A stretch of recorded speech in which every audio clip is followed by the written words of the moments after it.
Partons un peu d'un postulat, professeur Souleymane Bachir Diagne, parce qu'il y a des élèves qui nous suivent, d'un postulat, la culture doit nous rendre plus humaines. Pourquoi? Parce que c'est le mouvement même d'aspiration vers une humanité commune.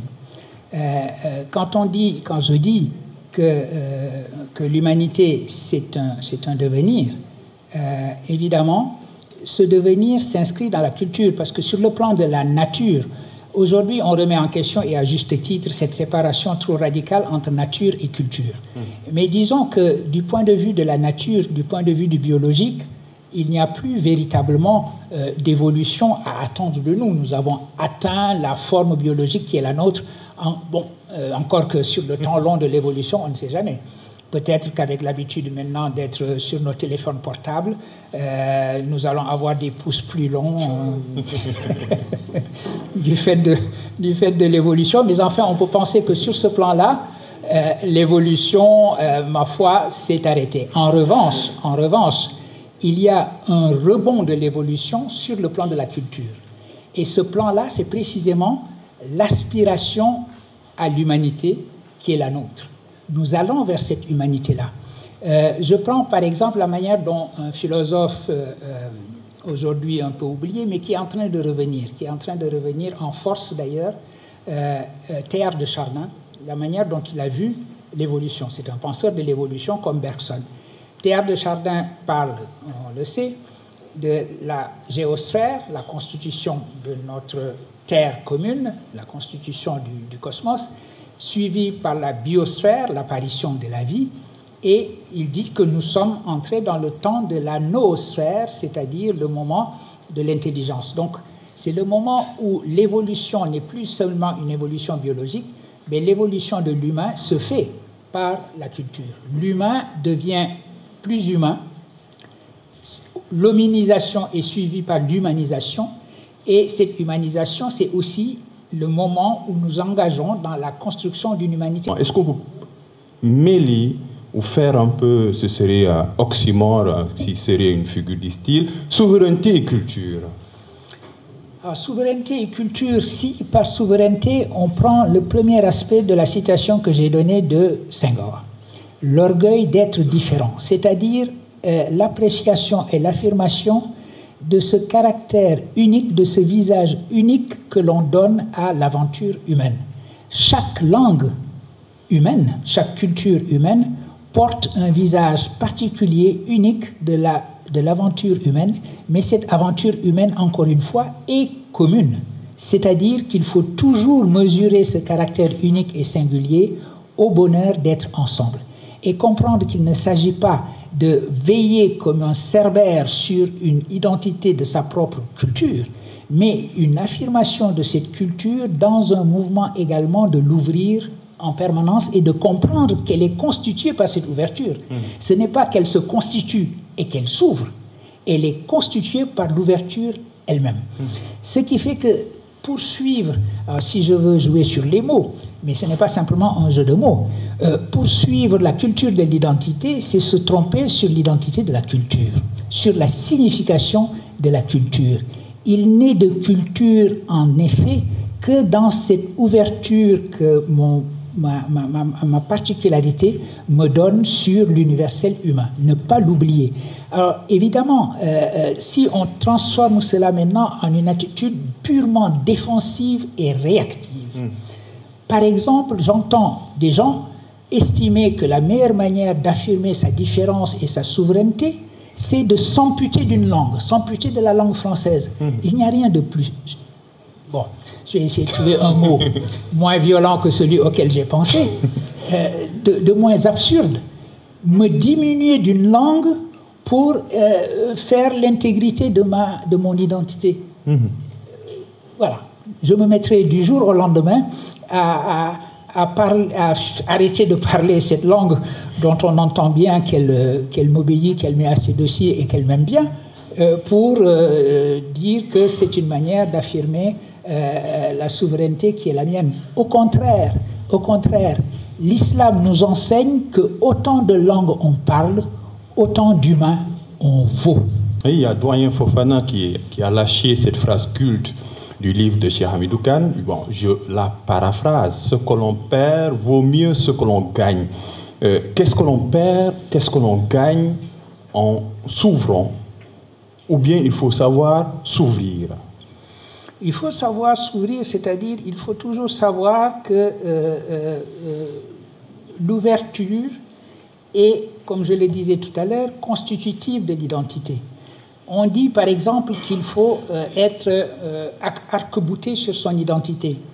Arc-bouté sur son identité, avoir l'impression que c'est une identité culturelle toujours menacée, c'est qu'elle est déjà morte. C'est ce que disait mon ami Habib Baye. Une culture qui n'arrête pas de penser à sa propre disparition est une culture qui est déjà morte. Parce qu'elle ne comprend pas quelle est ouverture permanente, quelle est devenir davantage que identité. Il n'est pas vrai que la jeunesse africaine soit préoccupée de son identité. Elle est préoccupée de son devenir. L'identité, je dis toujours en plaisantant, mais à moitié seulement, l'identité, elle fait comme l'intendance, elle suit. Engagez-vous dans le mouvement de devenir à partir de ce que vous êtes, et ce que vous allez créer va être votre identité. Une identité, c'est une identité en mouvement. Parce que le monde lui-même est en mouvement, il est en émergence continue. Là, à mon avis, qu'il faut loger la réflexion sur la souveraineté. Effectivement, il ne faut pas que ce mouvement de devenir nous soit un mouvement maintenant qui soit actionné de l'extérieur. Voilà tout le mouvement. Autrement dit, renouer avec son propre principe de mouvement, c'est reconnaître ce principe comme étant un principe interne de développement et non pas un principe externe. C'est là que vous avez l'impérialisme culturel. Mais lutter contre l'impérialisme culturel, ce n'est pas encore une fois avoir une réaction réactive et défensive, c'est avoir une intelligence active, proactive et en mouvement de ce que signifie l'identité dans le devenir et l'affirmation d'une différence dans le bonheur d'être ensemble. Oui, pour un dialogue des cultures, c'est votre appel, ce dialogue des cultures-là, mais ce dialogue des cultures, au-delà d'être une aspiration, est maintenant une clé géopolitique sous le joug des dominants. Des dominants, quand je parle de dominants, c'est côté économie. Est-ce qu'il y a une possibilité de ce dialogue des cultures-là si on sait que le monde maintenant parle avec les chiffres? Le monde est traversé de devenir et il en sera ainsi de plus en plus. Avoir l'impression que le souverainisme, ça va être des îlots et des insularités, c'est ne pas comprendre la configuration du monde et le mouvement du monde. Et dans ce mouvement du monde, il faut que nous soyons engagés, il faut que nous affirmions la présence africaine sur toutes les grandes questions du monde, au lieu de dire que nous avons simplement des questions strictement africaines qui seraient strictement les nôtres ou des questions strictement sénégalaises, etc., etc. Donc, voilà un peu le mouvement dans lequel il va falloir penser cela. Alors maintenant, si ce monde est traversé de ces devenirs, tu as raison de dire qu'il n'y a pas nécessairement cette égalité entre les cultures. Certaines cultures sont portées par des industries culturelles, comme on les appelle, oui, d'une très grande puissance. Hollywood a la capacité d'orienter les imaginaires dans le monde qu'aucune culture locale n'a. Et c'est là précisément que les nouvelles technologies auraient leur importance. Tu sais, les nouvelles technologies permettent même à des petites différences de s'affirmer. La force de CNN, c'était par exemple de couvrir l'information en continu pour le monde entier. Aujourd'hui, au Sénégal, nous n'avons pas de CNN, mais nous avons la possibilité pour tous les Sénégalais de la diaspora, partout où ils se trouvent, de suivre les émissions à la télévision sénégalaise grâce précisément à ces outils que sont Internet. Ça veut dire que vous n'avez pas besoin d'être une puissante industrie sur le plan technique pour affirmer votre présence dans le monde. Universaliser le rapatriement de notre imaginaire à travers les technologies de l'information et de la communication, les séries, les cinémas, les théâtres, les livres. On parle un peu, surtout aussi au Sénégal, il faut enseigner nos auteurs, il faut parler de nos cultures, il faut parler de notre histoire, vice ou vertu par rapport à ce principe d'universaliser. Absolument, c'est important. C'est important en effet de s'enseigner à soi-même sa propre identité Mais dans le même temps, il est important aussi de savoir que l'éducation, comme son nom l'indique, comme son étymologie l'indique, ça consiste à sortir de soi. Et l'éducation qui consiste simplement à dire je m'enferme sur moi-même et je n'enseigne que moi-même, ce n'est plus de l'éducation. Tu sais, ceux qui ont écrit les ouvrages critiques les plus importants sur la littérature africaine, c'est ceux qui ont été nourris de littérature non africaine. Ceux de ma génération, nous avons grandi, nous, en lisant la littérature française, puisque j'étais un enfant des indépendances, tous ceux qui sont nés autour des indépendances. Ça veut dire que pour nous, la littérature française, c'était commencé par Rutebeuf et terminé aujourd'hui par, je ne sais pas moi, Michel Houellebecq, ou je préfère Marie Ndiaye. Marie Ndiaye, on va dire, c'est préférable à M. Houellebecq. Eh bien, cela donnait des outils critiques qui ont fait que l'on peut lire et écrire sur l'aventure ambiguë des choses infiniment plus intelligentes que ceux qui passent leur temps simplement à aligner les différents points qui doivent indiquer qu'on est dans une situation décoloniale et affirmative, etc. Alors, il y a des différents concepts décoloniaux et on va cocher chaque case. Ah, est-ce qu'il a dit décolonial? Oui. Est-ce qu'il a dit postcolonial? Oui. Est-ce qu'il a dit résistance? Oui. Ça ne sert à rien. L'intelligence critique est constituée par le rapport intelligent, encore une fois, que l'on peut avoir à la littérature. Ceci n'est pas seulement valable pour la philosophie. Pour la littérature, c'est valable également pour la philosophie. Ceux qui pensent qu'une éducation véritablement décoloniale, ça va être envoyé aux orties Kant, Platon, etc., pour les remplacer par Kouachi Barma, il faut parler de Kouachi Barma et en parler dans des termes critiques, parce que dire qu'une femme, il faut l'admirer mais ne pas lui faire confiance, je ne suis pas sûr que ça soit d'une validité philosophique qui crève les yeux. Que le fils adoptif n'est pas un vrai fils, non plus. Je ne sais plus quelle est la troisième touffe, etc. Mais des textes qui sont des textes dits classiques, ça veut dire qui méritent d'être étudiés en classe et qui vont aiguiser l'esprit critique, voilà ce que les systèmes éducatifs doivent pouvoir mettre en place. Le nationalisme est le pire ennemi de l'éducation.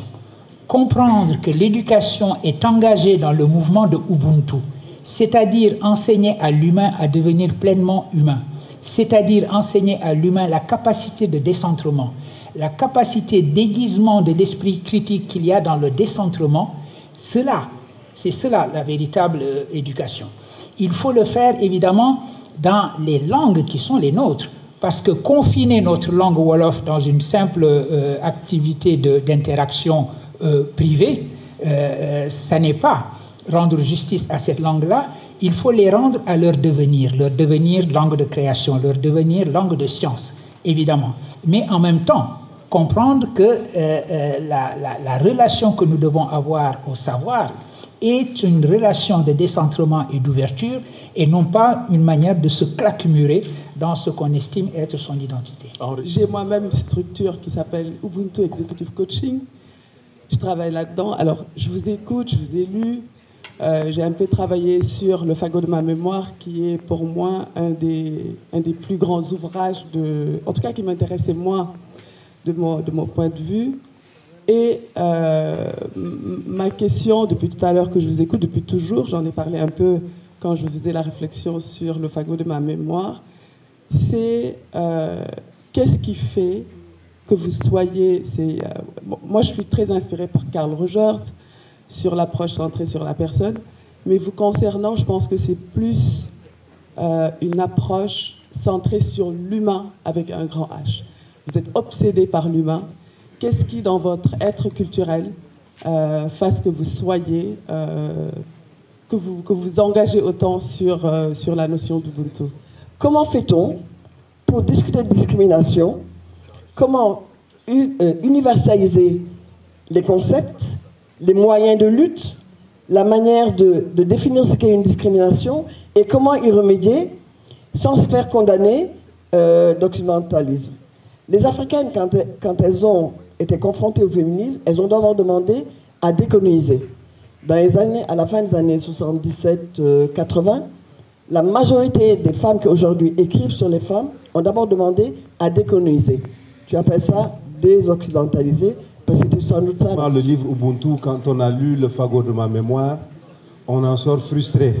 On en sort frustré et Ubuntu nous a permis de répondre à un certain nombre de questions qu'on se pose en lisant Le fagot de ma mémoire. Et merci pour cet entretien avec Françoise Blum. Moi, je n'ai pas vraiment de questions. C'est quand vous dites, quand on dit face à vos lecteurs, je fais partie d'un de vos plus grands fidèles lecteurs. Et je vous poserai une question. Est-ce qu'il est une réédition de vos 2 premiers ouvrages, ou même des 3 premiers, est envisageable ou est en cours? Le livre sur Boulle, le livre sur la logique pour philosophes, et de la question culturelle en Afrique. Il m'est venu à l'esprit 2 mots, universel et panafricanisme. Et je me suis dit, est-ce que, parce qu'en surface, il affleurait une différence radicale sur les 2 mots, universel et panafricanisme. Alors ma question est la suivante, est-ce qu'il n'y a pas un lien de gémellité, un lien de connexité entre les 2 mots? Ma question est de savoir, est-ce que prôner l'universalisme dans des sociétés qui ont été construites autour de cette négation du particularisme n'est pas contre l'émancipation? Pour ne pas garder la parole trop longtemps, je vais poser la question suivante à Bachir. Je voudrais quand même préciser que ce qui m'a ouvert à cette conception de l'universel, c'est quand j'ai examiné de près les débats autour de la laïcité. Et la thèse qui a le plus retenu mon attention, c'est l'idée que la véritable pratique de la laïcité est une introduction à l'universel, mais c'est un universel immanent. C'est-à-dire que vous avez 2 types de transcendance. La transcendance divine, Dieu est au-dessus de nous, il est inaccessible pour nous, nous ne pouvons l'atteindre que par la prière, mais la transcendance immanente, c'est à la fois ce qui est au-dessus de chacun d'entre nous, mais qui en même temps est en chacun de nous. C'est cela la signification de Ubuntu. Ubuntu, toutes les définitions données par Desmond Tutu et tous les commentaires, c'est comment concevoir ce qui est plus grand que nous, mais sans cesser d'être en nous. Si nous savons concilier les 2, nous savons faire les 2. La deuxième idée que je partage avec Bachir, c'est que l'universel n'est pas donné. Ce n'est pas un état de nature. C'est quelque chose qu'il faut construire. Alors, je voudrais maintenant poser la question suivante. C'est qu'on peut toujours reprocher à Bachir ou à ceux qui parlent de l'universel de leur dire vous oubliez le local, le culturel, le particulier. Comment concilier les 2? Bachir, est-ce que tu accepterais cette distinction faite par un penseur américain, je pense bien, qui dit on peut faire la différence et montrer que c'est conciliable entre un universel de basse altitude et un universel de haute altitude. L'universel de basse altitude, ce serait le type de Ubuntu. Et l'universel de haute altitude, c'est celui que nous cherchons, qui n'est pas encore donné, qu'il faut construire et vers lequel nous tendons. Est-ce que ce distinguo te conviendrait? Cet aspect purement biographique est aussi philosophique. Le fait que la vie soit mouvement, qu'elle soit définie précisément par l'innovation. Être vivant, c'est être toujours neuf. La vie est toujours production de nouveautés, et c'est ça la différence entre le vivant et le mécanique. Le mécanique reste dans l'état où il est. Le vivant, lui, produit toujours de la nouveauté. C'est la raison pour laquelle les penseurs les plus importants aujourd'hui dans le monde de l'islam sont des penseurs qui nous disent attention, à force de répéter que la bida est toujours négative, que dès qu'il y a bida, alors il y a changement, et que quand il y a changement, vous entrez en enfer. Ça, c'est la citation mécanique qu'on vous donne toujours en vous disant il a été dit que, et on vous cite ce hadith-là.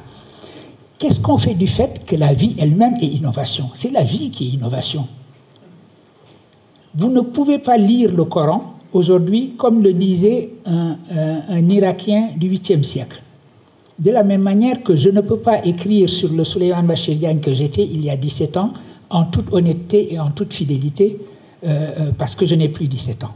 Eh bien, comprendre cela, c'est comprendre ce que signifie que notre identité est celui que nous avons à devenir, que nous faisons en quelque sorte boule de neige avec nous-mêmes. C'est comme si nous étions un déclenchement d'une avalanche et que cette boule de neige grossit.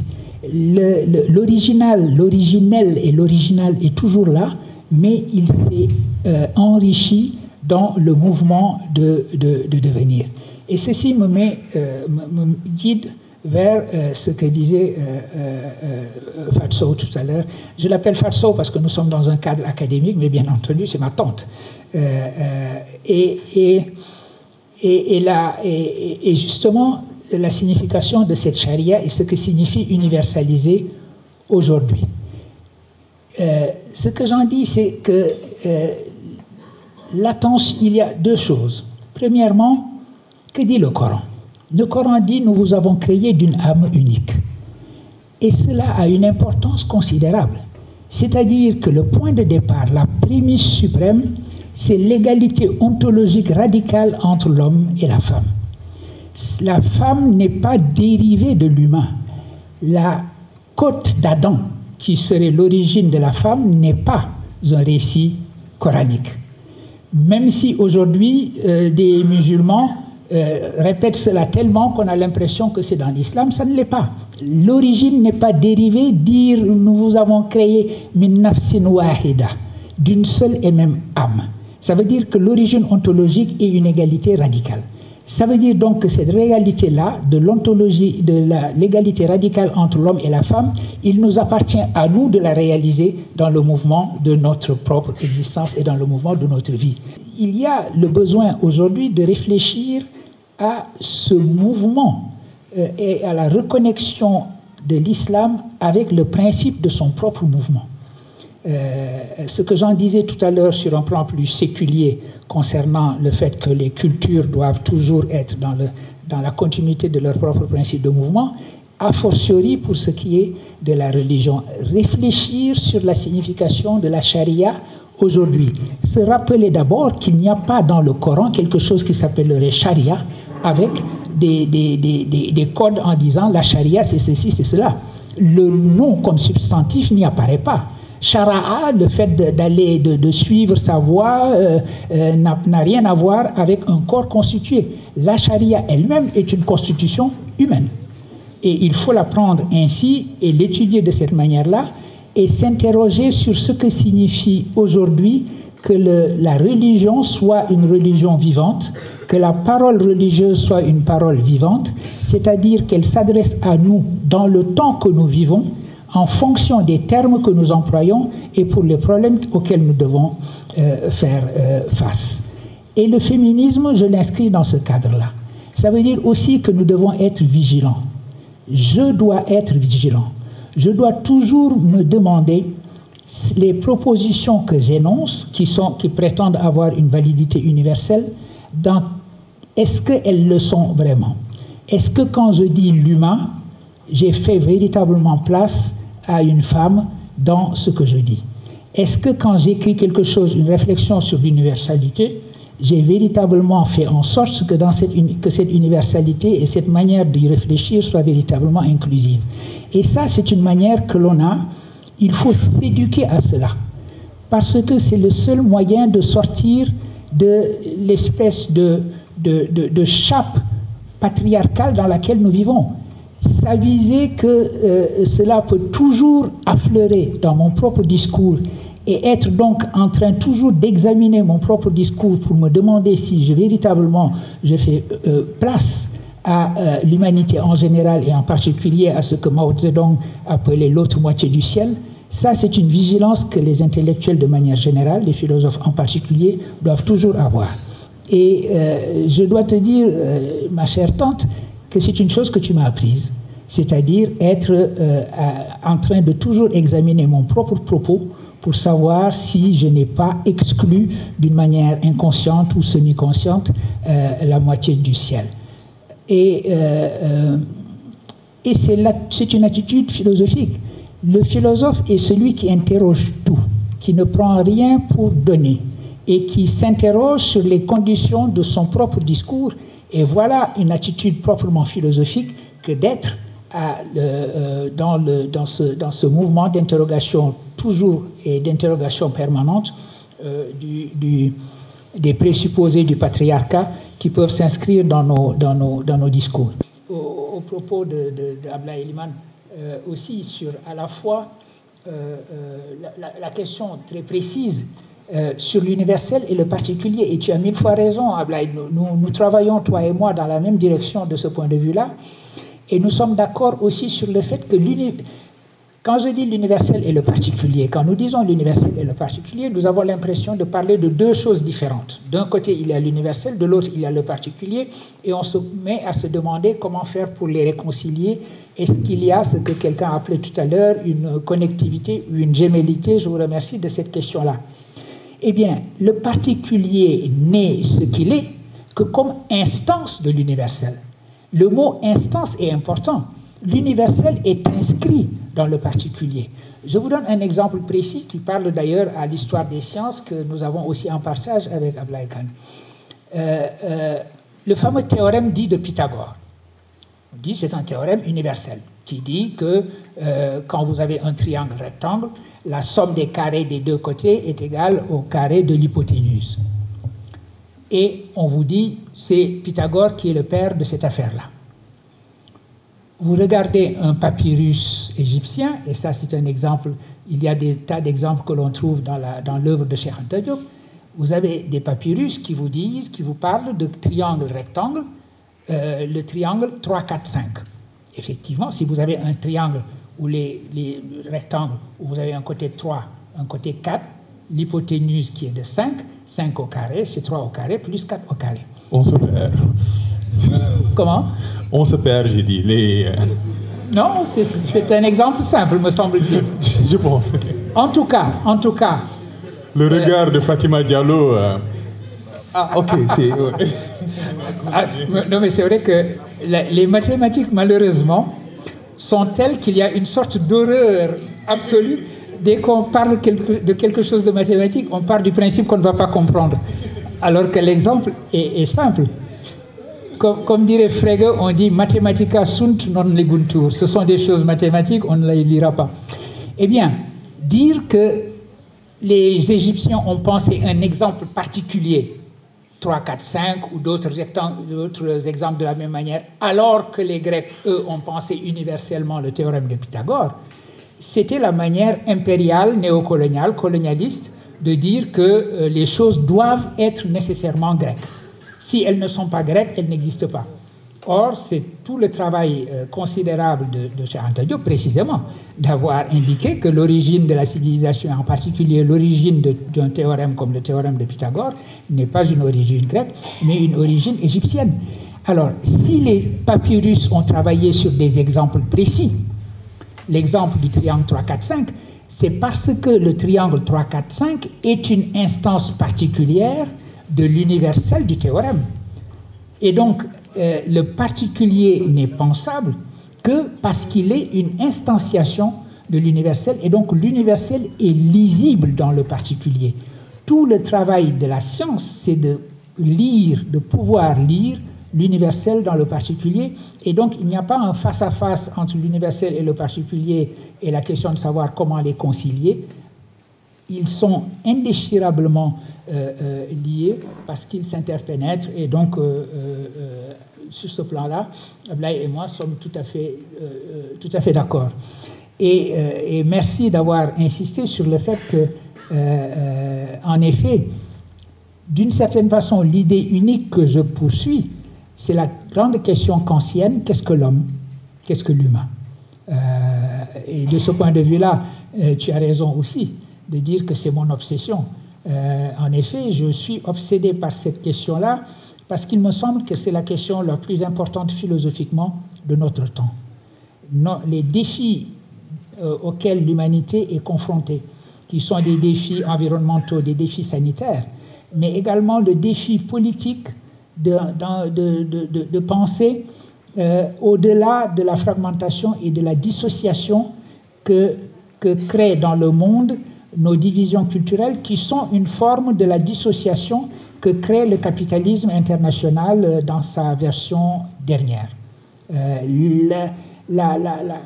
L'orientation politique qui est derrière mon travail, encore que je ne produis pas de manière systématique comme ça des énoncés politiques à proprement parler, mais l'arrière-pensée politique de ce que je fais, c'est également cette idée dans laquelle quelques-uns sont engagés, mon collègue à Columbia aujourd'hui, Axel Honneth, etc., de reconstruction du socialisme. Que signifie reconstruire aujourd'hui le socialisme sur des bases qui sont différentes de celui du socialisme qui vient de s'écrouler?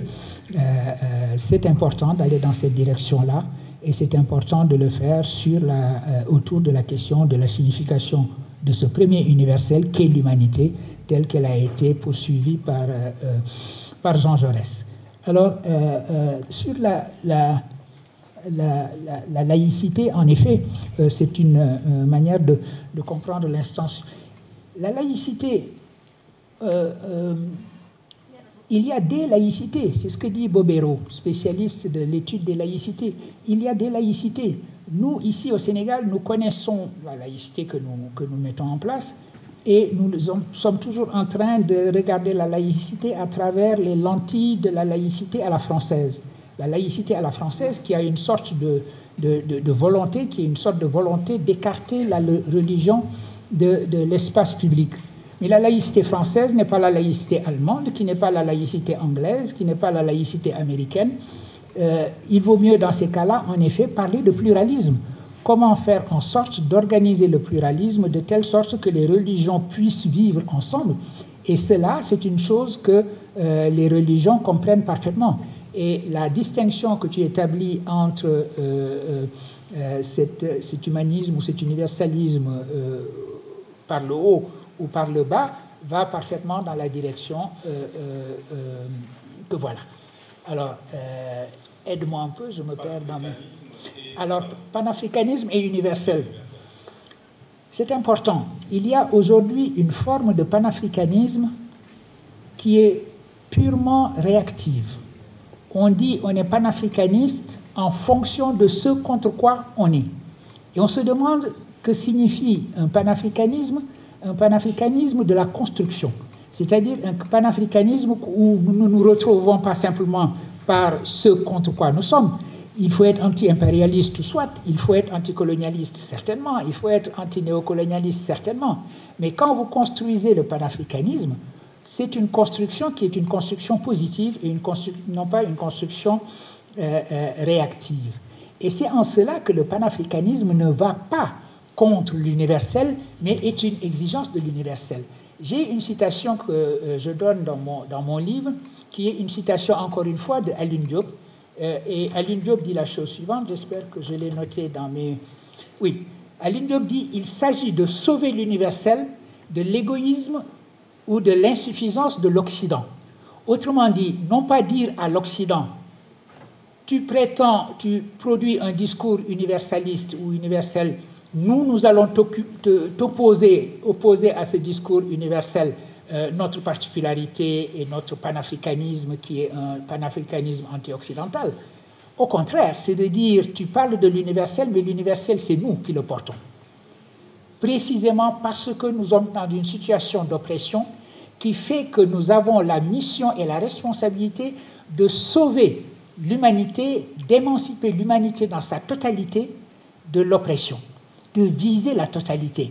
Parlons de la totalité et ne nous enfermons pas dans notre particularisme parce que nous avons une responsabilité vis-à-vis de cette totalité.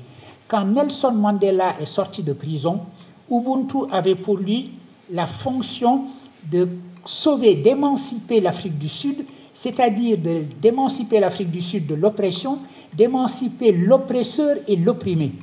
Le symbole de cela, c'est l'amitié profonde qui a lié Nelson Mandela à son geôlier blanc.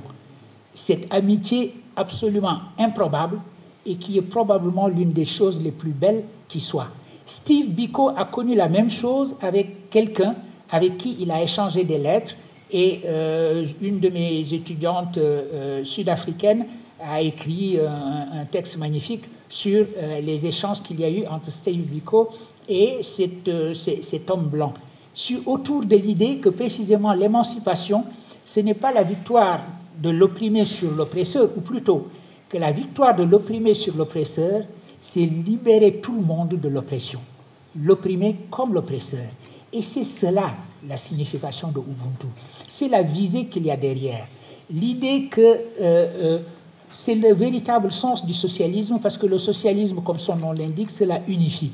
Là où le capitalisme dissocie, et que le capitalisme dissocie, ce n'est pas un communiste forcené avec le couteau entre les dents qui l'a dit, c'est le père Théâtre de Chardin.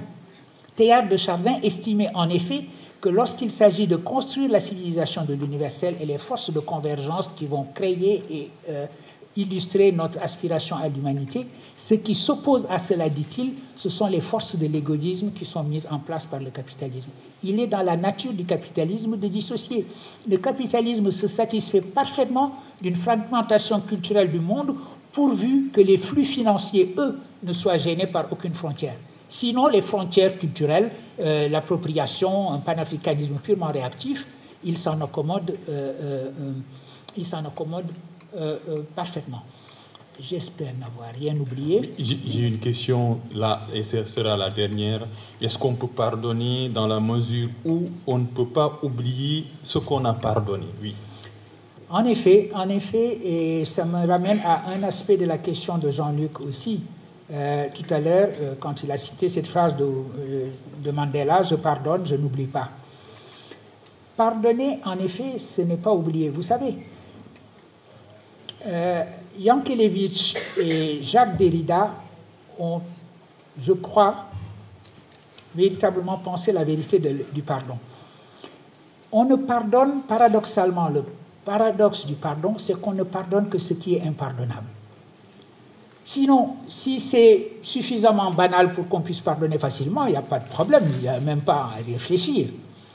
La nécessité de pardonner, c'est qu'on a affaire à une chose impardonnable. Et on peut même trouver des exemples de grande banalité. Un exemple banal. Un enfant casse un verre. Vous pouvez en rire. L'enfant casse un vase que vous tenez de votre grand-mère. C'est énorme. Pourtant, c'est exactement la même chose. C'est exactement la même chose. Mais dans un cas, vous avez l'impression que c'est tellement énorme que ce n'est pas pardonnable. Mais si, c'est justement quand c'est énorme qu'il faut pardonner. Le pardon n'a de sens que dans des situations comme la situation rwandaise, où cela demande une force d'âme et une capacité de regarder le futur et non pas le passé, qui est la plus haute faculté que l'on puisse trouver chez l'être humain. C'est presque surhumain, cela demande une capacité quasi surhumaine de pouvoir pardonner. Quand dans Sina de Corneille, il est dit « Soyons amis Sina, c'est moi qui t'en convie », vous voyez à quel point je suis dans les élites occidentalisées. De citer ces littératures qu'il faut vouer aux gémonies aujourd'hui et faire des autodafés avec ça.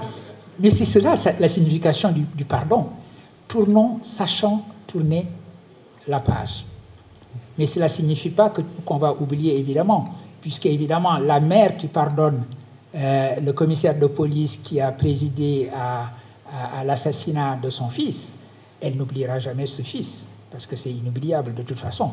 Mais elle pardonne au nom de quelque chose qui est impalpable et qui fait la grandeur de notre humanité. Merci, il mérite tous des applaudissements. Merci beaucoup, merci.